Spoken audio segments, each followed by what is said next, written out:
estava querendo gravar, porque eu tô com uma gripe bem ferrada, mas Deus tocou forte o meu coração para compartilhar um aprendizado da minha devocional nesse dia. Eu estou na leitura do livro de Zacarias, e aí eu cheguei num trecho aqui que me chamou bastante atenção, porque eis que suscitarei um pastor na terra, o qual não cuidará das que estão perecendo, não buscará a desgarrada, e não curará a que foi ferida, e nem apacentará a sã, mas comerá a carne das gordas e lhes arrancará até as unhas. Forte, né? Quando eu li essa palavra, eu fui buscar, né, nos comentários, porque a minha Bíblia, ela é uma Bíblia de estudo, e aí ela tem comentários e traz, assim, outras informações adicionais. E lá nos comentários do estudo, está falando que essa palavra, ela se refere ao anticristo. E aí me chocou, assim, eu falei, nossa, anticristo, porque você veja, é tão impressionante a relação que a gente, quando a gente lê essa palavra pastor, a gente relaciona logo com o ofício de pastor que nós conhecemos hoje dentro das igrejas cristãs evangélicas, né? E na verdade, quando você vai na origem da raiz da palavra, você vai perceber que quando o Senhor está falando de pastor, ele está falando sim a origem ali da palavra, eu não vou saber pronunciar para você, mas a raiz dela, ela faz menção de alguém que alimenta, que cuida, né, que apacenta, mas ela fala de governante, ela faz menção de governo. Então, assim, olha que coisa impressionante. Deus não faz diferenciação entre uma pessoa que apacenta espiritualmente e a que apacenta no sentido de governo, governo política mesmo, né? E tanto é que eu fui buscar a raiz dessa palavra do insensato, parece até que é suave, né? Essa palavra insensato, pastor insensato. Mas deixa eu ver com você aqui o que diz a raiz da palavra insensato. Ela fala, ele traz assim um contexto em que ela faz uma ligação entre as duas palavras, o insensato e o pastor, mas na palavra traduzida, né, para insensato, ela vem de uma raiz que eu não sei pronunciar, que o significado é perverso, tolo e mentalmente ou moralmente corrupto. Então, insensato perante Deus não é tão leve assim como a interpretação que a gente dá. É uma pessoa perversa e moralmente corrupta. A raiz, né, que eu comentei com vocês de pastor, que ela significa, então, governar. Entre essas outras coisas, que é alimentar e guiar, ela significa também governar. Então, ali o Senhor não está falando de um ofício pastoral cristão evangélico. Ele está falando do ofício de provisão e de governo, né? De conduzir uma nação. E a referência disso para nós, que confirma isso da parte de Deus, ela não tem uma referência mais contundente do que Davi.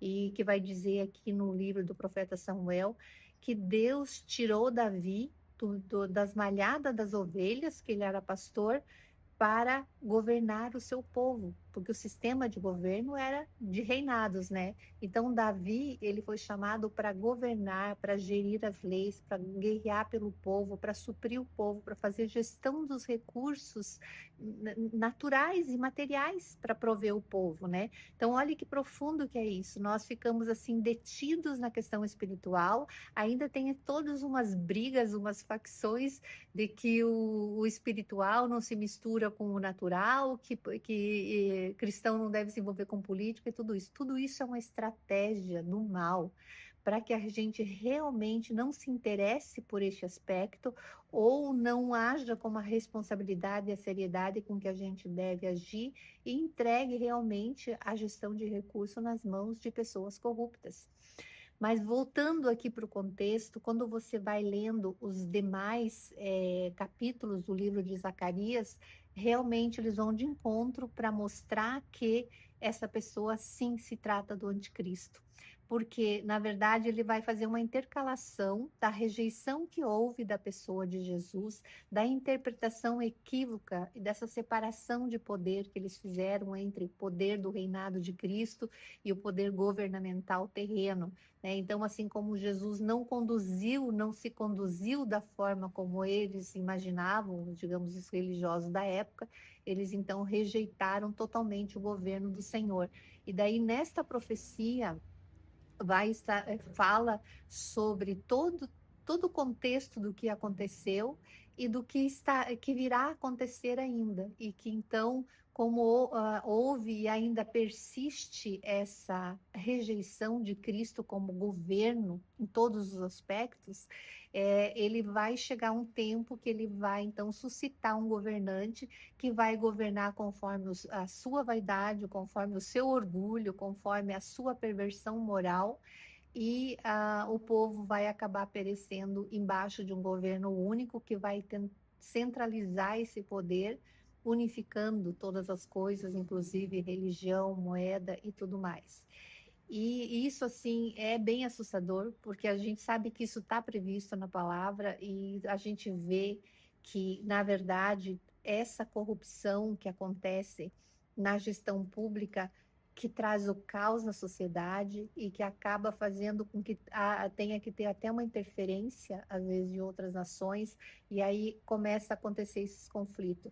E me chamou a atenção a minha leitura de hoje, porque veio a calhar com um comentário que eu vi na internet ontem, uma pessoa falando, tem que ter um governo único mesmo, para que não tenha tudo isso. E eu falei, meu Deus, eu não acredito que tem uma pessoa já clamando por isso, né? Então você veja, às vezes o próprio cenário caótico que acaba acontecendo nas gestões públicas faz com que as pessoas achem que isso é uma solução. Só que o que está previsto aqui, muito pelo contrário, essa pessoa não terá pena de ninguém. Ela vai se alimentar dos recursos, vai alimentar o seu ego, vai se colocar no lugar de Deus, por isso que já tem esse título de anticristo. Ele vai ser contra Cristo, ele vai dizer agora eu sou a lei, eu sou a ordem, eu sou o recurso, eu sou tudo, e vocês vão ter que me adorar.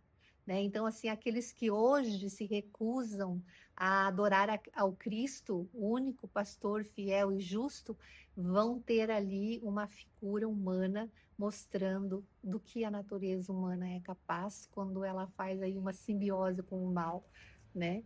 Então, assim, que Deus tenha misericórdia de nós, que Deus abra o nosso entendimento e que a gente se coloque embaixo do pastoreio de Cristo e que a gente deseje realmente se envolver nessas questões e desejar realmente que pessoas tementes a Deus, sábias e justas estejam gerindo esses recursos, fazendo a gestão desses recursos, da provisão que nós precisamos e das ordenações de leis, enfim, de tudo que rege a nossa vida em sociedade.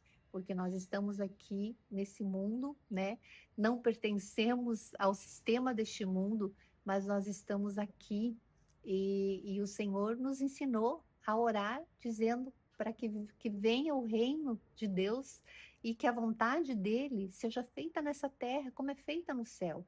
Então, o que Deus quer para nós aqui nessa terra já é uma extensão do que há no céu, que ele veio trazer, e que hoje nós vemos assim tanta divisão e falta de entendimento, né? E daí as pessoas ficam criticando essa polarização, e daí outros se acham tão santos e puros que acham que a política é muito podre e não pode se envolver, porque todo antro de corrupção está lá. Tá, é verdade, mas você quer que continue assim? Quer que continue nas mãos de pessoas que vão comer até a tua pele um dia? Então, que Deus tenha misericórdia de nós, abra nossa compreensão, nosso entendimento para a gente ter maturidade e responsabilidade como cidadão dos céus e que está aqui na terra e que deve se conduzir pela régua de Deus, mas querer realmente a vontade de Deus em todos os âmbitos dessa terra. Amém?